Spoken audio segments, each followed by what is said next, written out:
आज एक दुखद भरी रजूआत करवा आया छे।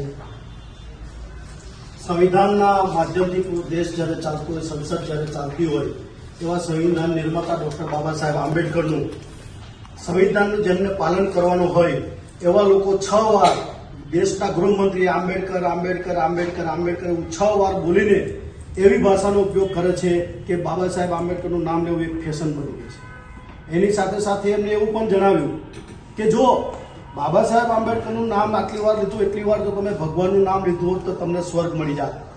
આપણો દેશ ધર્મનિરપેક્ષ દેશ છે અને ધર્મનિરપેક્ષ દેશમાં એક ગૃહમંત્રી જ્યારે એક ધર્મની વાત અને સ્વર્ગ અને નરકની જ્યારે વાત કરતા હોય તો આ દેશના પૈસા બગાડવા બરાબર છે। ત્યાં ધર્મના પ્રચાર કરવા માટે જતા નથી।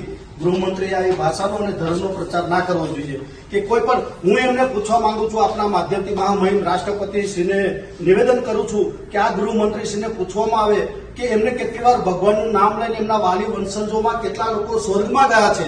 એ જો સ્વર્ગમાં ગયા હોય તો એમની સાથે સંસદમાં વાત કરાવે અને જો ના ગયા હોય તો આવી અંધશ્રદ્ધાની સ્વર્ગ અને નરકની વાત જે એમને ફેલાવેલી છે જે સંસદમાં એમના પર કાનૂની કાર્યવાહી રાષ્ટ્રપતિ શ્રી કરે અને એમનું જે હાલમાં જે ગૃહમંત્રી પદ છે પોતે જાતે તો તડીપાર છે પરંતુ જે ગૃહમંત્રીનું જે પદ છે એમની પાસે છીનવવામાં મહામહિમ ભાજપા ન છીનવે તો મહામહિમ રાષ્ટ્રપતિ શ્રી એમની પાસેથી ગૃહમંત્રીનું પદ છીનવી લે।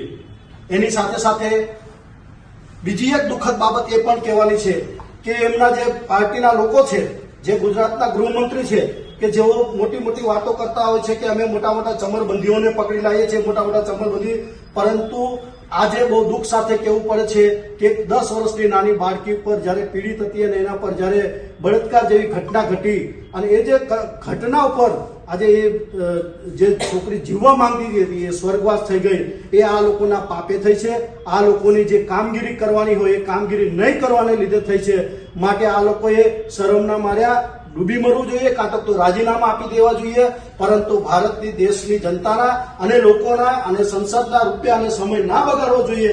એટલે આ લોકોને કઈ શર્મ કરો અને રાજીનામા આપો એવા અમે બહેનજીના આદેશથી આપશ્રીને આજ આવેદનપત્ર આપે છે। જય ભીમ, જય ભીમ, જય ભીમ, જય ભીમ।